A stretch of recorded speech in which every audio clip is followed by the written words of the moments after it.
Hello everyone, welcome to our channel. బంగాళాఖాతంలో ఏర్పడిన ఉపరితల ఆవర్తన ద్రోణి ప్రభావంతో తెలుగు రాష్ట్రాల్లోని పలు జిల్లాల్లో రానున్నటువంటి రోజుల్లో భారీ వర్షపాతం నమోదయ్యే అవకాశం ఉందని వాతావరణ కేంద్రం వెల్లడించింది.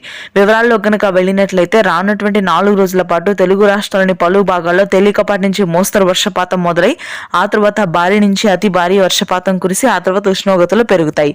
ముఖ్యంగా చూసుకున్నట్లయితే మనకి ఉత్తర తెలంగాణ అదేవిధంగా ఉత్తర కోస్తా భాగాల్లో ప్రస్తుతానికి ఆకాశం మేఘావృతమై పలు భాగాల్లో తేలికపాటి జల్లులు నమోదవుతున్నాయి. ఆదిలాబాద్, నిజామాబాద్, నల్గొండ, ఖమ్మం, భద్రాద్రి కొత్తగూడెం భాగాల్లో తేలికపాటి నుంచి మోస్తరు వర్షపాతం నమోదవుతుంది. ఇవాళ రేపు హైదరాబాద్ నగర వ్యాప్తంగా కూడా తేలికపాటి జల్లులు నమోదయ్యే అవకాశాలు ఉన్నాయి. 1-2 చోట్ల భారీ వర్షపాతం మధ్యాంధ్ర అదేవిధంగా మధ్య తెలంగాణ జిల్లాలో నమోదయ్యే అవకాశాలు లేవు, కానీ తేలికపాటి జల్లులు ఉంటాయి.